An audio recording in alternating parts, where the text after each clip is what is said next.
Kula ngaturaken pangabekti mugi kunjuk wonten ing sahalaping padha paduka pukulun. Ya wis ulun tampa. Bathari Moranti kita ngaturake pangabekti marang panjenengan ulun pangestu ulun tampanana. Kacadhong ing tangan kekalih kapundi wonten mestaka mugi dadosa jimat paripih. Paring pangestu paduka ewang adi pekulun. Pekulun sawetawis paduka lenggah wonten ing Bali Araras. Menapa ingkang pinenggali keparenga kula nyuwun dawuh.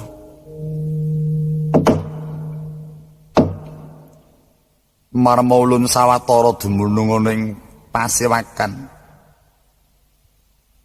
Tanana ingkang ulun penggalih mung kajaba. Bathari Durga ingkang munggah mring Kayuwangan. Njengring salaka jumujuk ana ing pasewakan.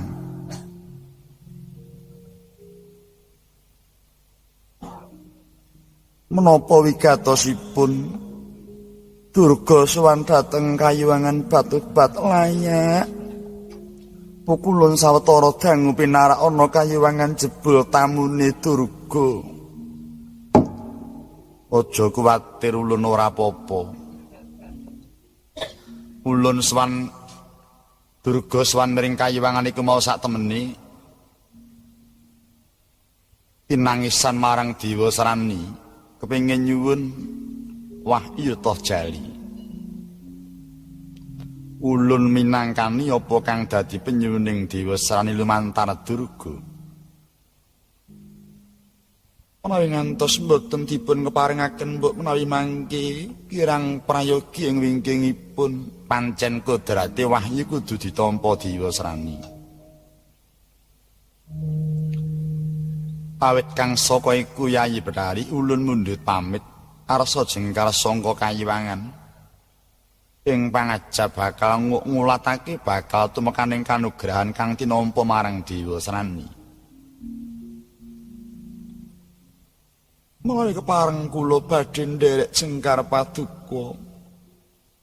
Jeneng kita ora susah nderek cukup lenggah ana Kayuwangan. Ulun pribadi kang arsa tedhak mring Arcapada. Kula badhe nderek mboten pun keparengaken menapa Bathari Durga ingkang badhe nderek. Nadyan Durga mangkat nanging ora bareng karo ulun. Mekaten mula aja kuwatir, ulun tuhu tresna marang jeneng kita. Durga kuwi apa? Nuwun inggih. Syukur mangayi bagya. Menawi paduka mboten kesupen dhateng kula, ora aja kuwatir. Ulun wektu iki ora gampang kena panggoda.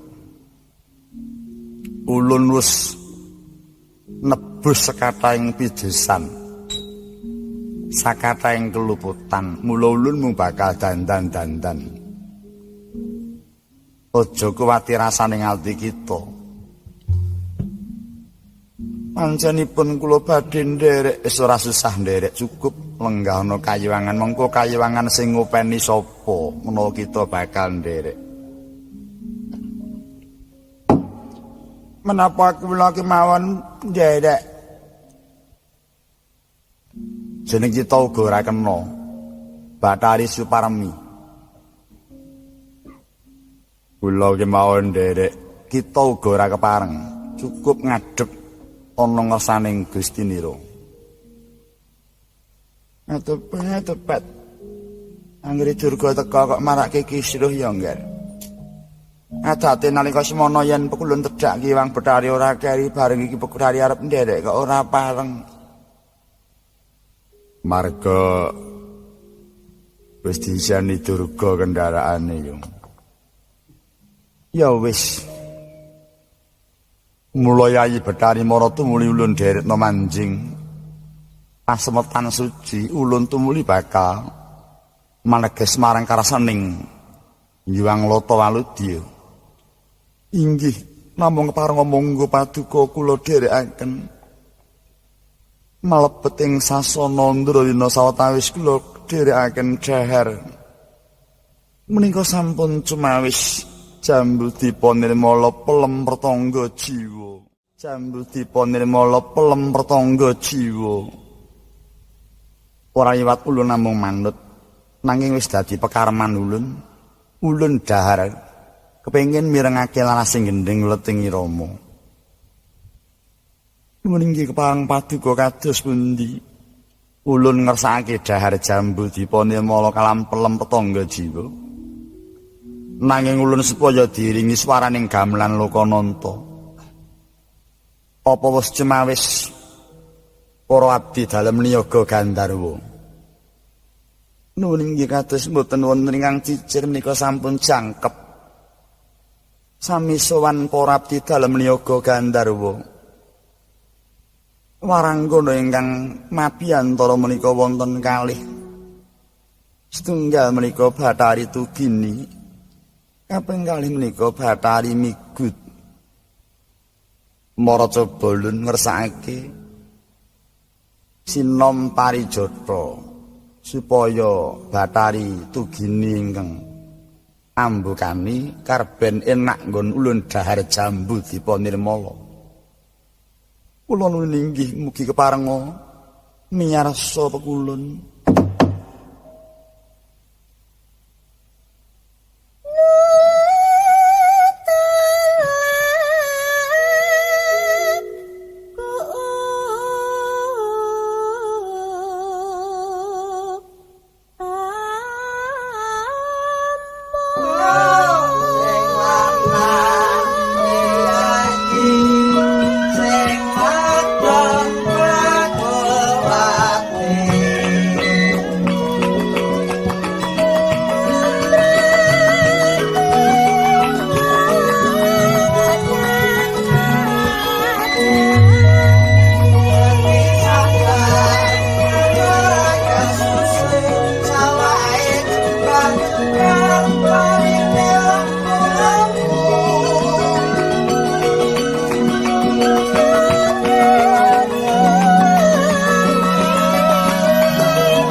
anakku bareng aku krungu gending sinom kinjir keronto-ronto atiku kelara-lara pikirku nggih.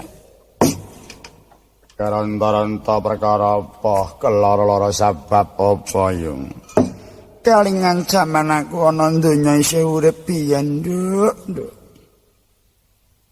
sampeyan nalika ana donya iki gaweamu apa?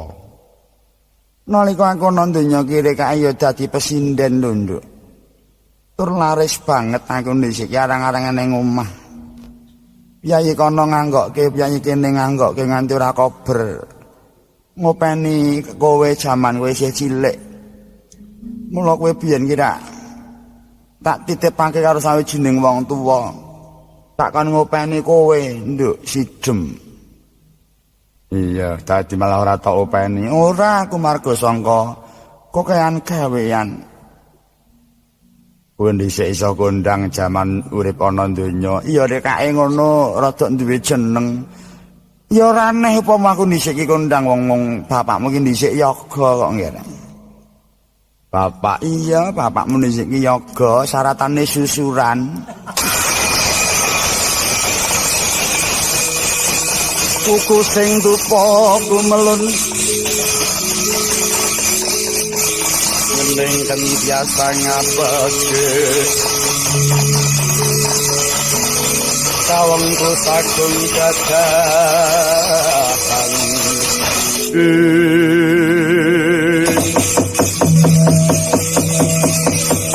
nanging sanget angiki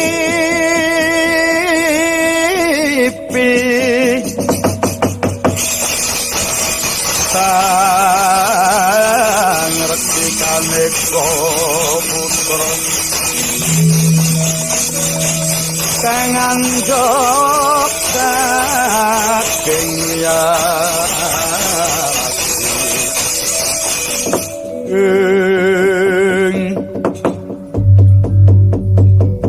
Sang Hyang Guru Gya pamit ingkang garwa Batayu Maranti.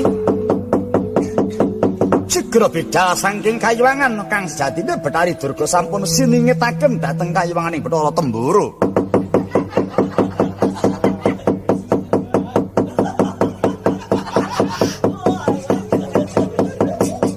Nalika samono Sang Hyang Indra ingkang miyos ngawe sagung para Jawata Durandara Cirandara Panyaya ora ping Jalaniti.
swaraning wadya samapta munya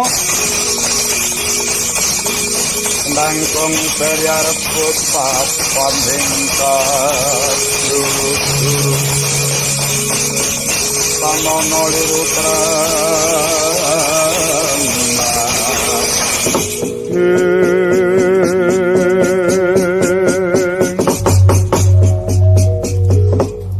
wong mangarcana maya sidis karing bawana langgeng Yayi Bathara Indra ingkang miyos ana ing sawarga pangarantunan daya-daya pun kakang mundhut katerangan apa pawartaning kayuwangan tumuli babarana pun kakang Bathara Brama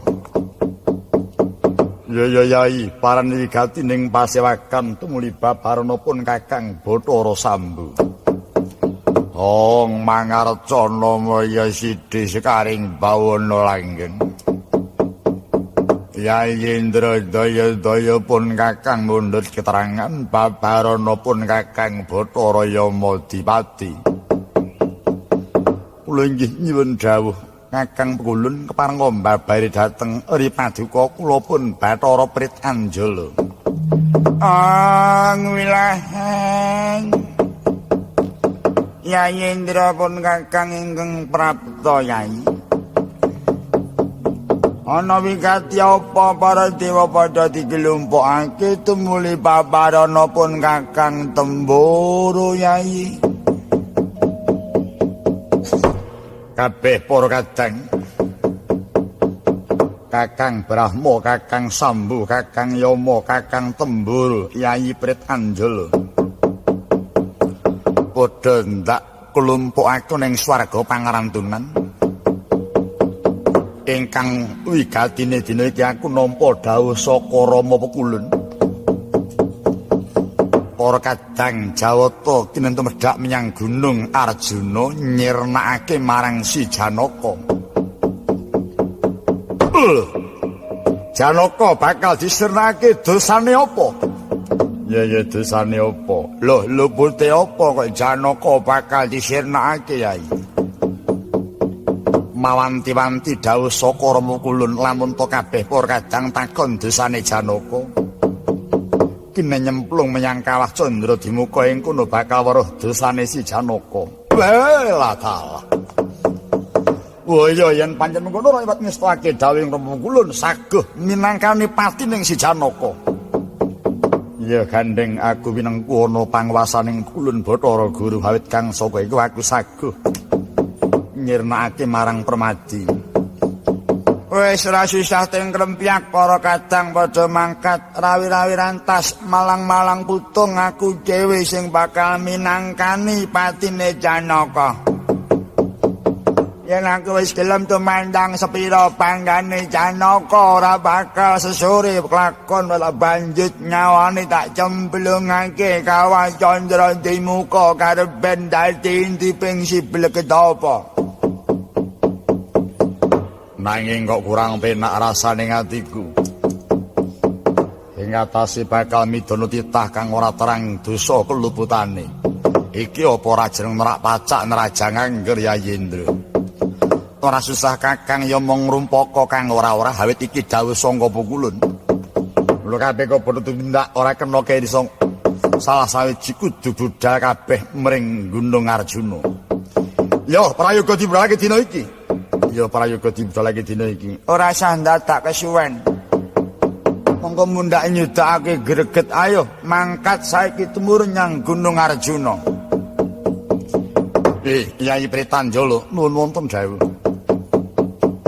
mara kowe metu njaba parentahna para Jawata Durandara sikep gegaman ning ayuda daya-daya marepake marang patengganing si Janaka lamun ana dewa kang kepengin bakal nitih cawisna turangga sembrani titianing dewa pinangka tedhak lancaran prapteng Gunung Arjuna nuwun paramadal paswanan nyeras pancesna tapa bendhe kaping 3 pisan dandan pindho nglempuk ping 3 bodol nuwun inggih tanggap mo bangun hanggara citeng driya mijil mangak nyon ana sikra saweka gegamaning laga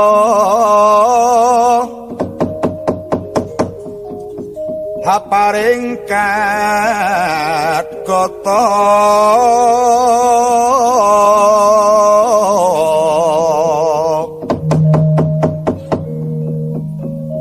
kumrah ngrekut wikati samapta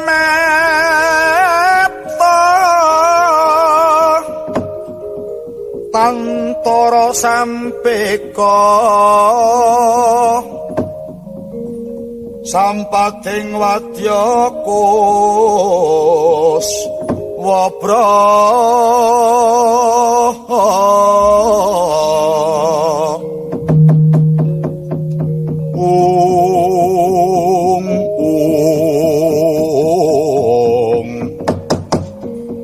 Sambodastro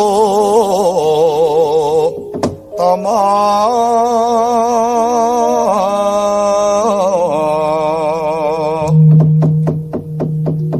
harap hamale tinggal kasektening wong kapuji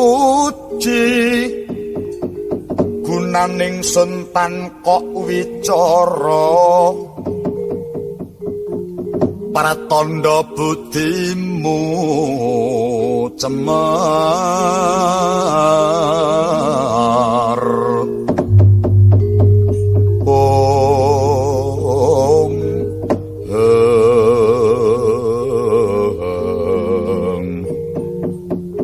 Malik Gusti mung pamrih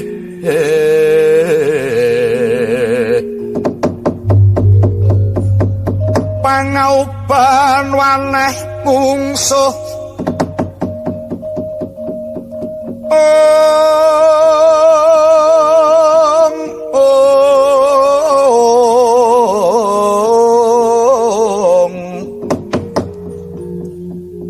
maring sun wus ngumenuman haleging candrasa marata lunan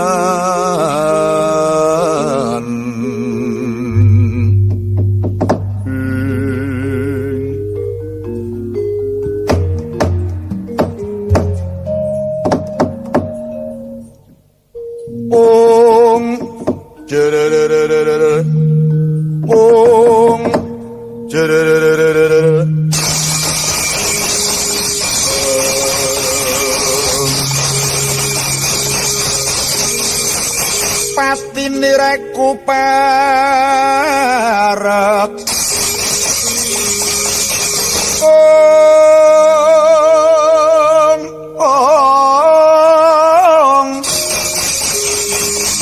yo hangrangkul suku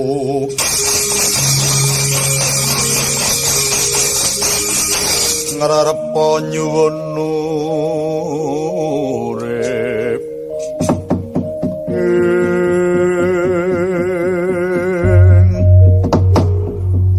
nuwun kepareng matur dhumateng paduka Kakang Pekulun sawaji bodho mboten ngujiwani para kowe metu dadi wedananing lagu kawula nuwun inggih dewa-dewa sugata marang kang asureng perang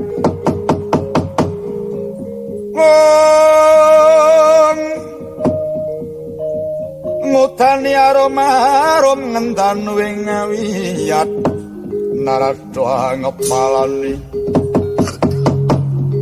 jawata suka mulat ing palagan kayung yun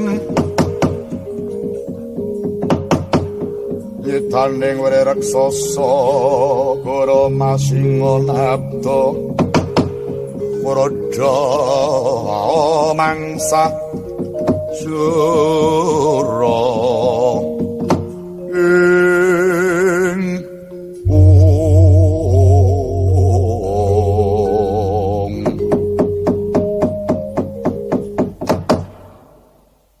Umrah didaling para Jawata tinon saking mandra wiragane panyayah Singonebah Igra mangsa lumampahan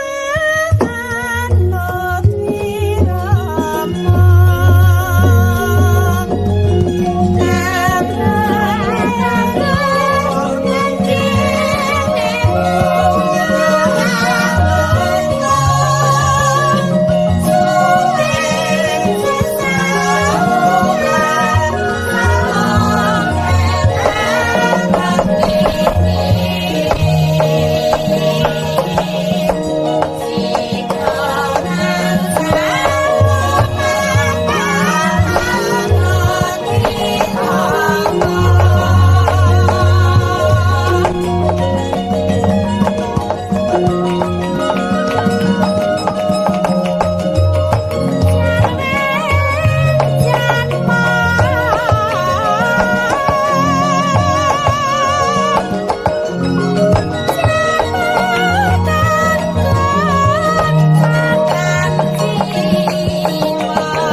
Sukata marang kang sureng perang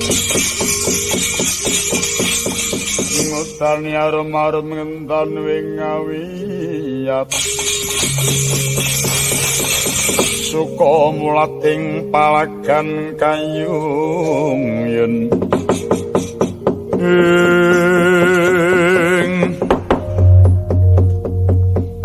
kula nuwun menika pekulun Bathara ingkang merpeki dhumateng kula nuwun pareng kula nyuwun dawuh. Pareng mbabari dhumateng kula pun Dewa Serani. Mengko ta Dewa Serani kula nuwun wonten dawuh. Ulun ngemban parintah saka Rama Pekulun. Menawa jeneng kita bakal nggayuh wahyu toh jali. Jeneng kita kudu bisa nyirnakake pamadyaning Pandhawa kang kekasih Raden Janaka ingkang wektu dene iki cumandhak ana ing Gunung Arjuna. Makaten keparingipun Pekulun Bathara Guru kula kedah saged mejahi Kakang Janaka iya dasar kapara nyata. Lan aja kuwatir rasaning ati kita karana para Jawata bakal sabiyantu marang jeneng kita Dewa Serani. Nadalah syukur mangayi bagus kethi jemburung badhe saged kelampahan pangajab kula anggen kula badhe nggayuh wahyu ta jali. Menawi mangaten kepareng kula nyuwun pamit Pekulun. Iya moringga budhal para Jawata ingkang sumusul marang laku kita Dewa Serani.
wiraning wadya kang lumampah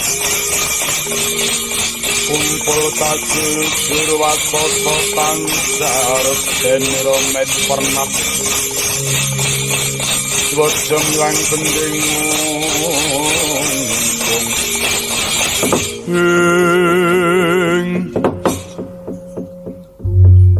Yamadipati inggih kula Ulun ana apa kowe nungka marang lakuku Kula Narada wonten raos tandha pitaken manah kula nalika kula wonten swarga pangarantunan padatan ingkang dawuhaken dhateng para putra dewa menika jengandika nanging kenging menapa menika wau ingkang dawuhaken Yayi Indra dawuh apa nampi sabdanipun paman Bathara Guru para Jawata kinen sabiyantu kaliyan Dewa Srani inggih menika mejahipun Janaka.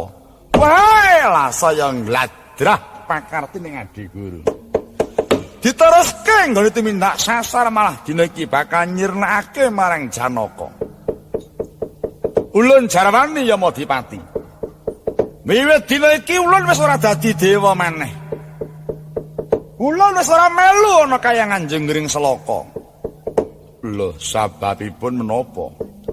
Ulun ora sarujuk marang pakartining Adi Guru nggone banget.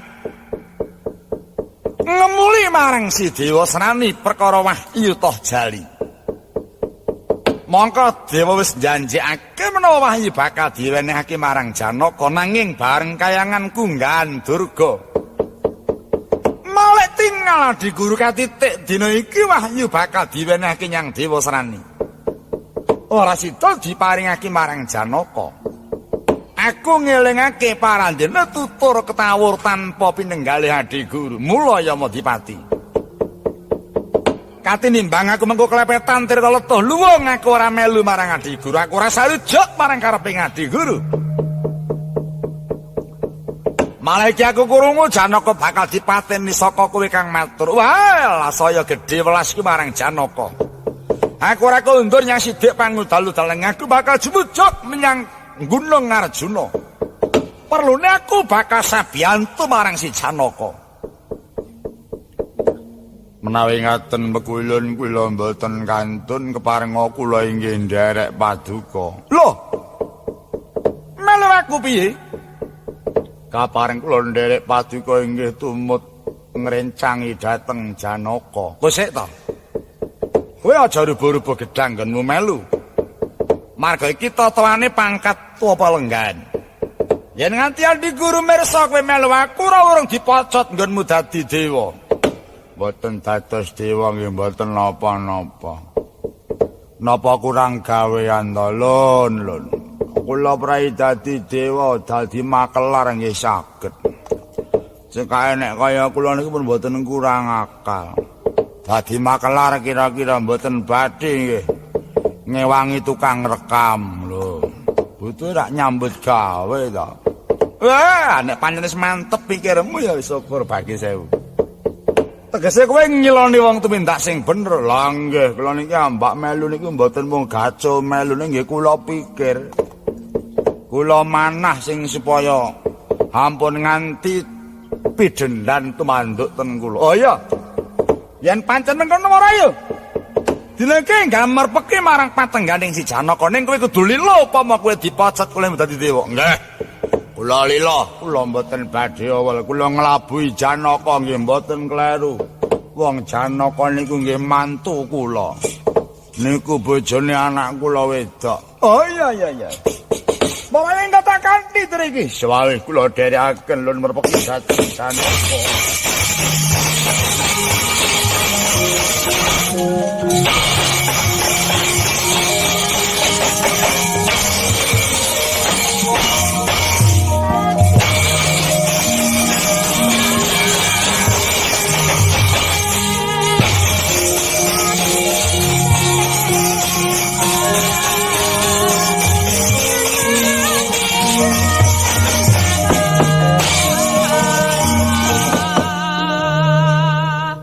Sritinon langening pamyat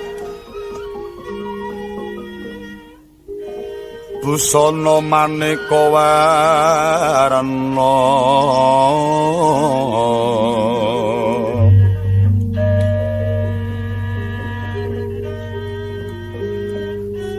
renggeng kancana retna bra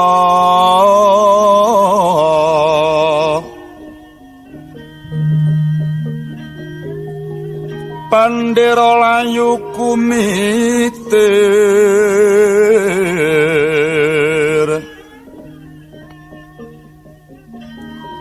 sinrang pandres ing maruta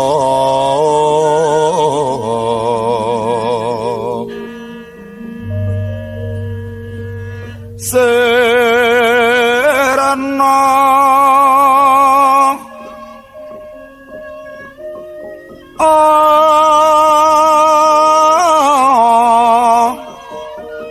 kumaraning wiyat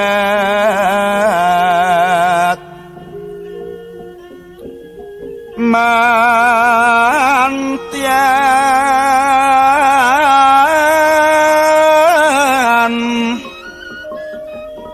kumlebeting dwaja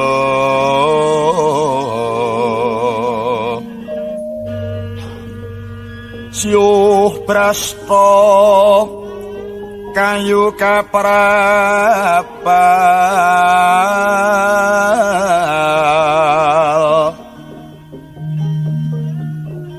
puspita hanjrah ing siti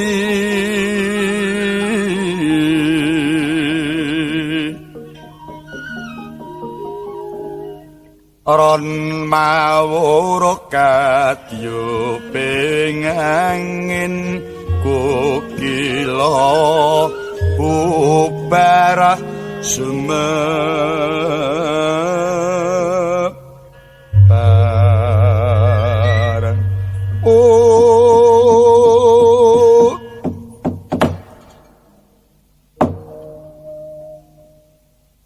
nalika samono sampun bidhal saking kayiwangan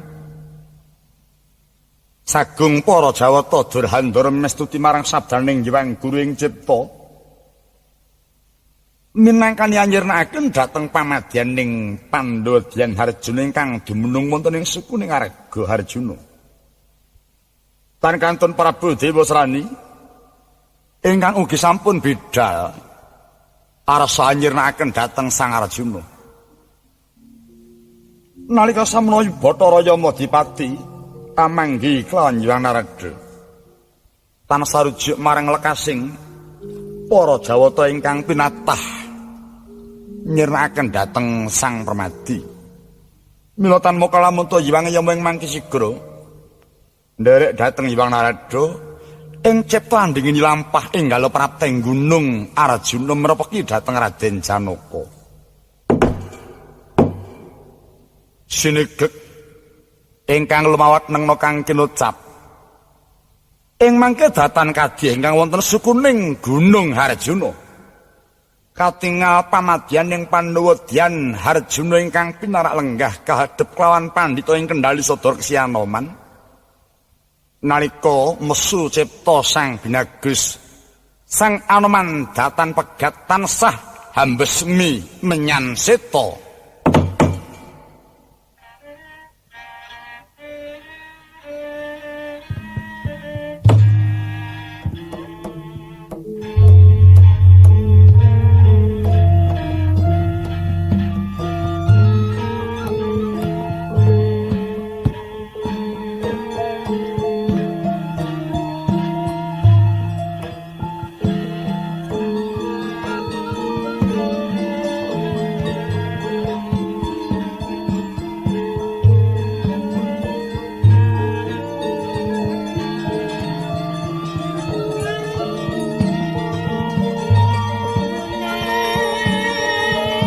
miat langening kalang yawana glara pandamuncara Om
minangka gempalaning kandha nenggih menika ta warnane ingkang mapan wonten ing sukuning Arga Harjuna ya Gunung Arjuna. Gunung Gawat sakelangkung wingi tapa tandane gawat mendung apiak barat semisih. Ana dewa nganglang jagat tanwani ngungkuli saluring Gunung Arjuna.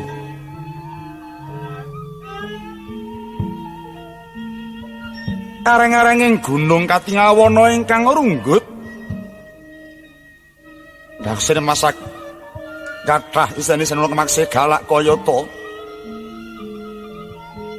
Singawara Andaka jaling nyidang-jangan sak panunggalane dalah madyaning wana ereng-erenging gunung yekti asring kinarya pacak barisaning Ngarata Denawa.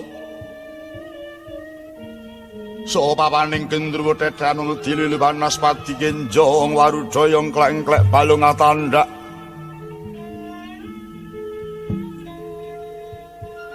Sanadyan to kawat parandene katingal wonten cahya ingkang sumunu ngebeki. Kanan keringing Gunung Arjuna nenggih menika ta cahyaning satriya pamadyaning Pandhawa. Kakasih Raden Harjuna ya Raden Janaka. Ya Raden Partasubha ya Sang Indra Tanaya Pandhu Siwi Gudha Kesa. Pamade Kiritin Wibatsu Anaga ya Sang Mahabau. Nyata wis kalokeng rat Sang Pamadya. Eling-eling tereng sumur mesing mati wijeling atopot teng Adonawari.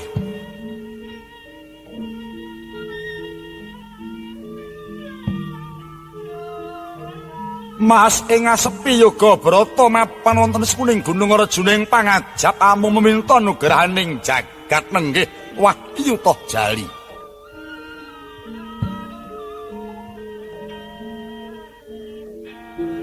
Ciptaning galih Sang Pamadya tanarsa kondur mring kasatriya lamun to dering angsa Kang Denupadi.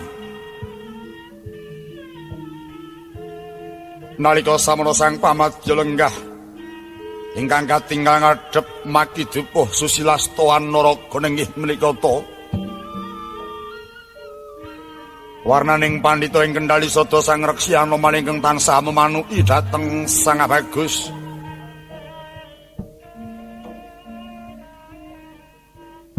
Sabiyantu dhateng nut sakarsaning Sang Pamadya nggih minta nugrahaning dewa mila tanwa kalamunta Sang Anoman tan pegat ambes mip menyang seta.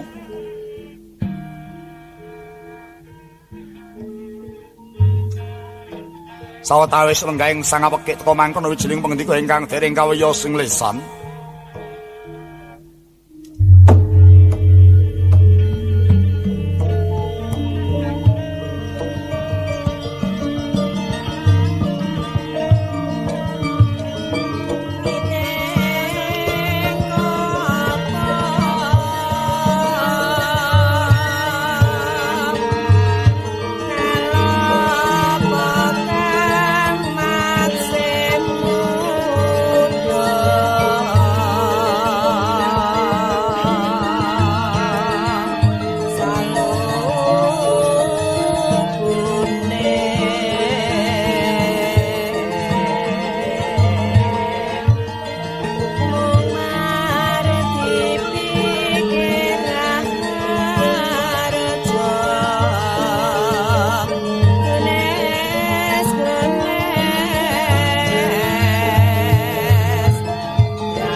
Patuko trahwiku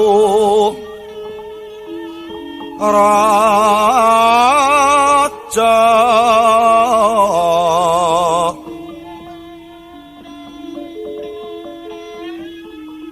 wijiling dewa utama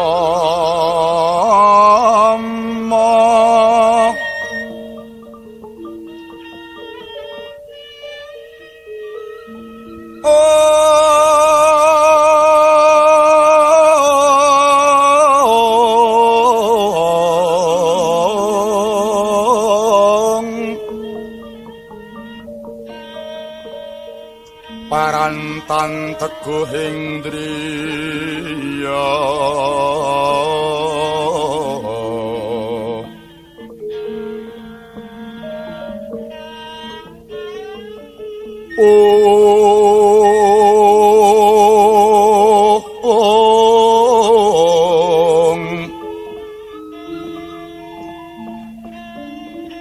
kagiwang marang wanodya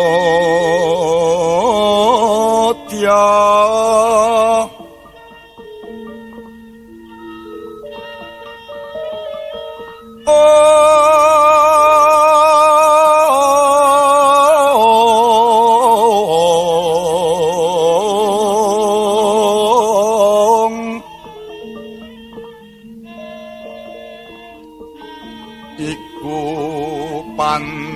tanpa karya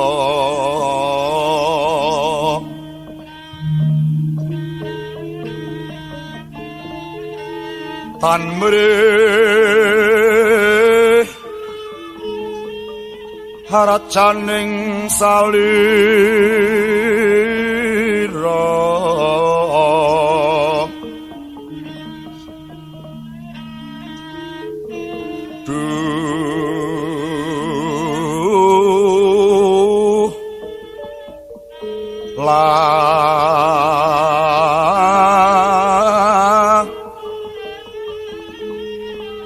hidup nyawa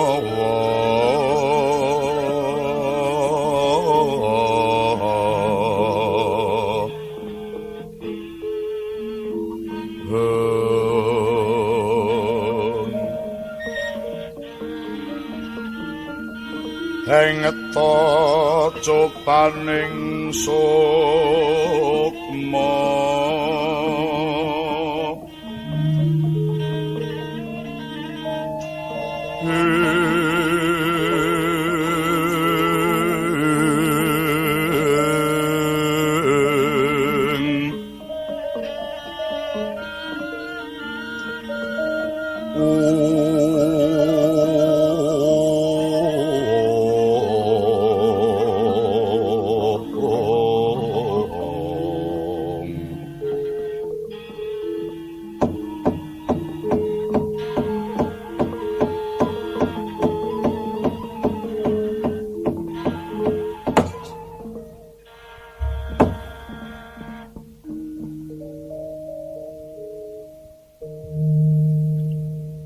mengkuto kakang Anoman kawula nuwun wonten timbalan ingkang dawuh Gusti amiji dhateng abdi paduka kula pun Anoman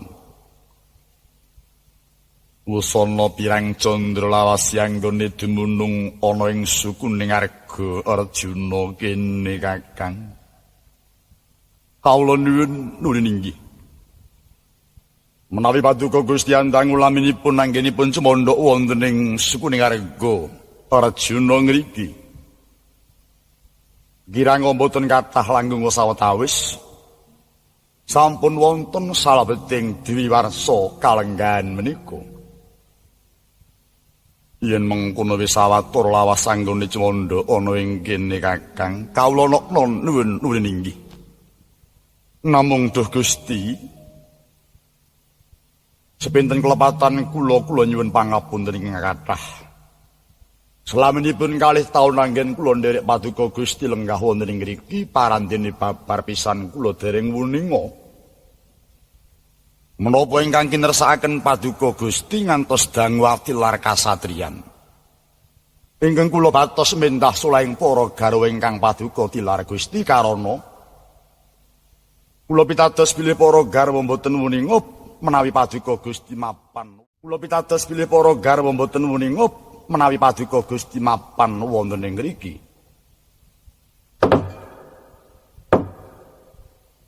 Kakang Anoman marmane jeneng ingsun sawetara lenggah ana ing kene. Tanana liyan mung kajaba. Kepengin banget aku ngengetake marang Jawata Suralaya. Ingkang Duknat kala samono Jawata nate paring perjanjen marang jeneng ingsun. Manawa bakal maringake nugraha marang aku kang wujude wahyu toh jali. Kakang Anoman wiwit bayi nganti jeneng ingsun putra Abimanyu. Parandene kanugrahan kasebut babar pisan durung ingsun tampa. Mongko Jawata iku kudu tansah ngleksanani apa kang dadi pangandikane.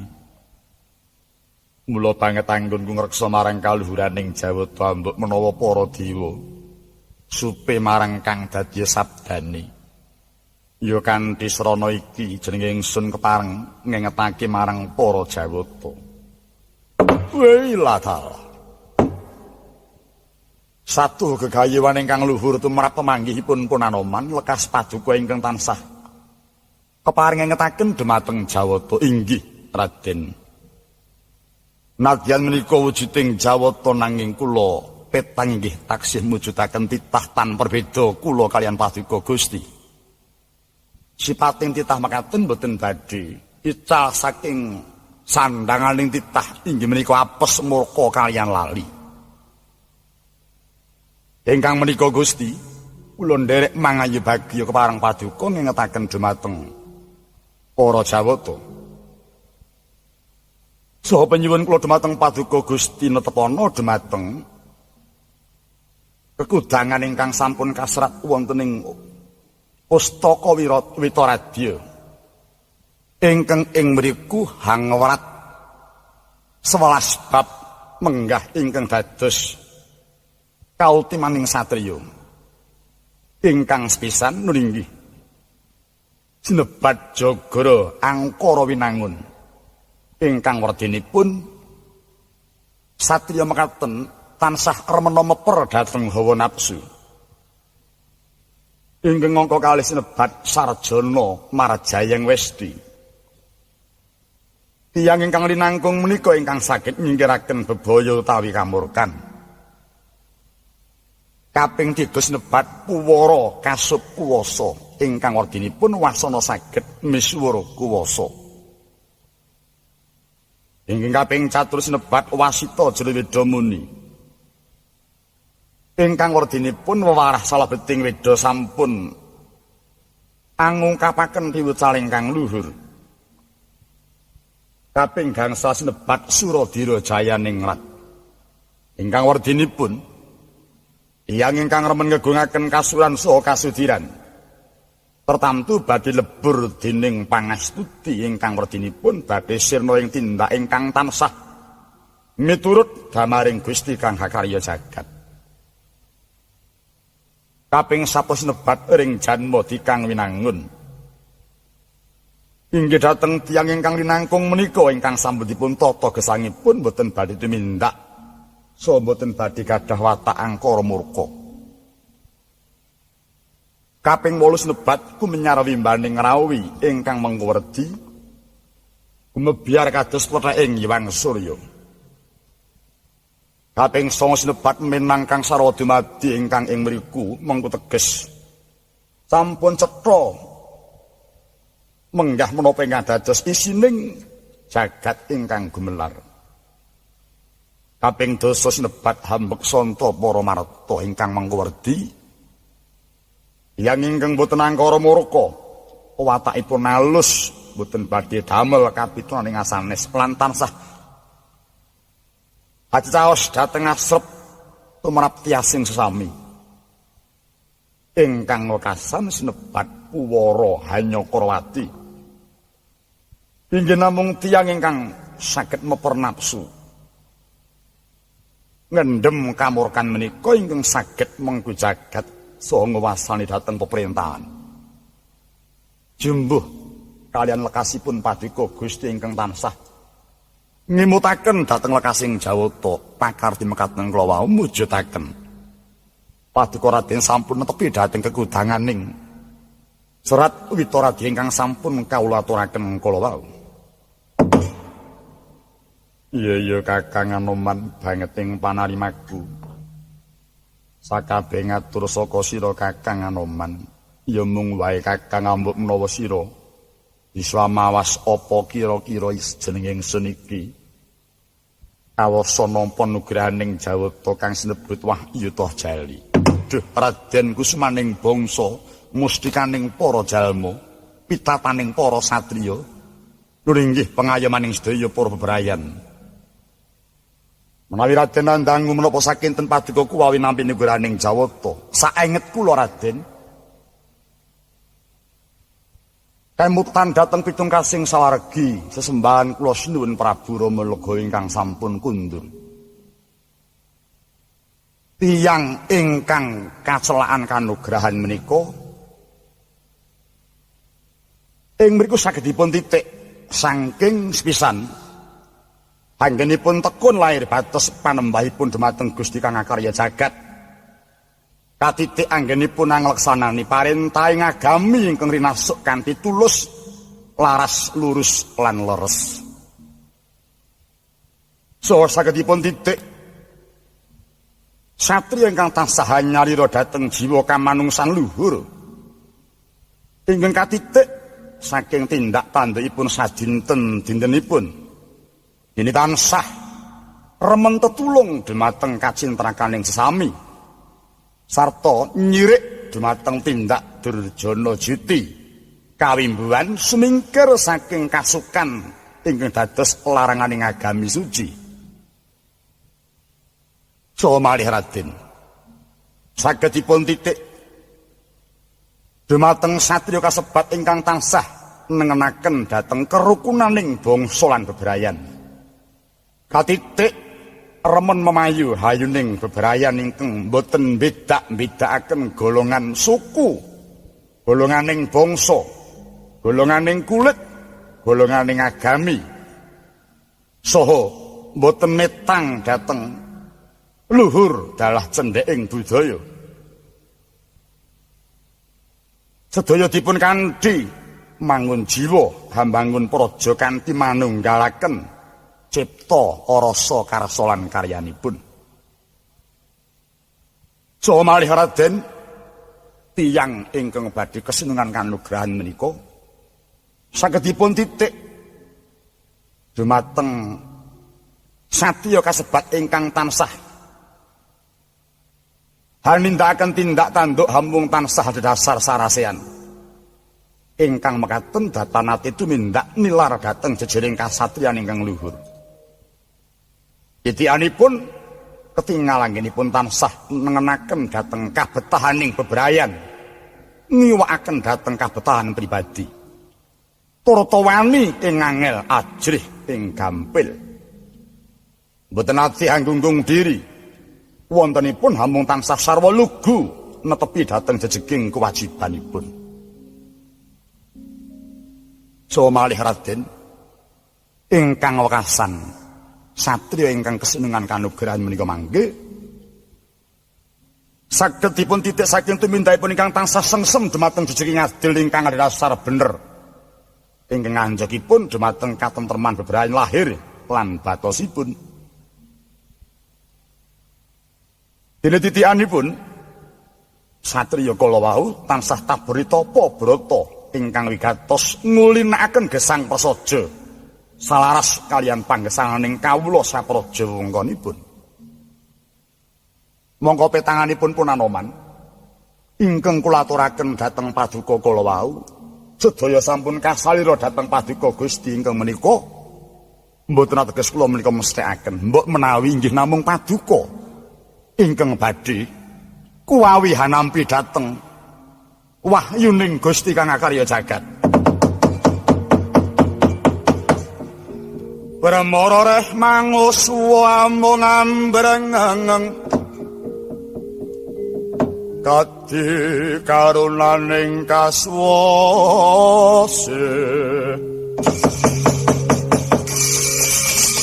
aneng mareko mamalat kongrisang kondo wakstrat mojo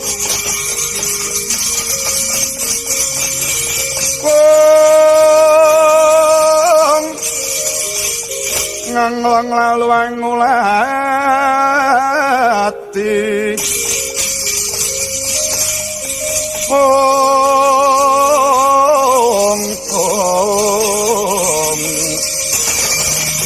Surya mangrangsang waya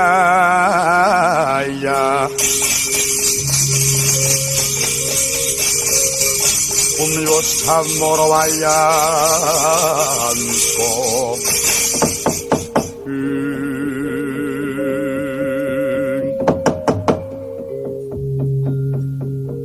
sawetawis pangandikaning Sang Rajana ingkang tumanduk dhateng Resi Anoman Basan kang tena durung pita keca durung amblesap to pratala. Katungka tumedhaing Hyang Narada ingkang semu sarimbet kelawan Sang Hyang Yamadewati.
Perkenjang Pak Pamong mubala warida yang tininggareng wong kali jodhe sapa sing gawe aja kaget yen ulun ning rawuh aja pangling ulun Bathara Narada nggih sarawuh paduka ngadhep ulun kula ngaturaken pangabekti mugi kunjuk wonten ing sahandaping kepada oh iya nggih ulun tampa Pangeting terima ulun jeneng kita ngaturake pangabekti pangestu ulun kepatampan ana ngono nggih. Sanget anggen kawula mundi saengga jejimat paring pangestu paduka wangadi ulun. Ukulun Yamadipati kula ngaturaken pangabekti. Wis ulun tampa jeneng kita ngaturake pangabekti permadi pangestu ulun tampanono. Sangat angin kawula mundi saengga jejimat. Pukulun Sarawa Paduka Pukulun Narada kula ngaturaken pangabekti. Latala Anoman iki. Inggih kula. Ya wis ulun tampa. Kita ngaturake pangabekti marang jeneng ulun. Wah, Anoman ki ora lawas-lawas tetep putih terus awit biyen mula. Pangestu Paduka Wangadi Pekulun Nyama Dipati pangabekti kula. Iya Anoman wis ulun tampa. Ndadosaken kagiyating manah kepareng Paduka rawuh Pukulun sarimbit wonten ing sukuning Arga Arjuna ngriki. Menapa badhe hambanjur dumateng ingkang wayah permadi. Aja kedok ati bila penampa iki ora usum banjutan kene. Ulun rawa mrene iki kang sepisan tilik marang kayiwanan kita geneping kaping pindho ulun bakalan dangu. Apa ta sababe jeneng kita kepati banting raga ning sukuning Gunung Arjuna kene Janaka? Sirik menawi kula munjuk kiranganipun menapa Paduka Wangadi Pekulun sampun boten badhe kewaran dhateng kawontenan kula lair saha batos. Oh iya. Satemene pitakon ulun iki mau mungkin arya kanggo pambukaning kandha kang sejati nulun wis suwuni marang kang dadi kerentek kita ngger Janaka. Marma kita dumunung ing kene iki sabab bakal gayuh nugrahaning Bathara kang sinebut Wahyu Toh Jali rak ngono to ngger. Kaluhuran dawuh Paduka Wangadi Pekulun menggah kados pundi keparinging jawata tumrap penyuwun kula kala wau. Kula Janaka. Tumindak kita ingkang mengkono iku mau ora kleru sebab dewa wis nate janji marang jeneng kita duk nalika jaman kita durung kalairake ning Arjapada. Ulun mangsi kangetan lan wis dadi catatan ulun nalika jaman lakon sinebut Arjuna piningit. Kita munggah mring kayuwangan dewa janjake lamun to Wahyu Toh Jali bakal pinaringake marang jeneng kita. Wiwit kita maksi ana ing kandhutan nganti kita lair nganti duwe anak Abimanyu parandene dewa durung nate maringake apa kang dadi janjine. Mula ora jeneng moko lamun kita banjur ngengetkake marang dewa iku lekas kang becik ya mongko jiwane nggare Janaka. Lekas kita kang becik mau ora tinanggapan becik tumrap marang dewa sababe apa? Pancena sekawit dewa wis paring dawuh lamun to wahyu tumuli bakal diparingake marang kita Janaka mung ngari ngenteni marang wahyaning mangsa kala. Ngenteni marang lakune kodrat kang durung teka titiwanci Janaka nampa nugra sangka dewa. Ananging karana sambe kalane Janaka kedadak kayuwangan kunggahan dewaning panggoda pangrencana. Widodari saka ing dandang Mangura yaiku Bathari Durga kang ujupe uga bakal nyuwun Wahyu Toh Jali. Tabab dari Durga tinangisan karo anake lanang kang dadi ratu ning Tunggul Malaya jenenge Prabu Dewa Serani. Akeh-akeh tuturing Durga tumrap marang Adi Guru kang semune nyenggol panggalianing Adi Guru. Nganti kawiyos kang dadi sabdaning Adi Guru menawa dina iki Wahyu Toh Jali ora bakal kaparingake marang kita Janaka. Nanging bakal kaparingake marang Nalindring Tunggul Malaya Prabu Dewa Serani ya anak Durga kasebut ing ayun.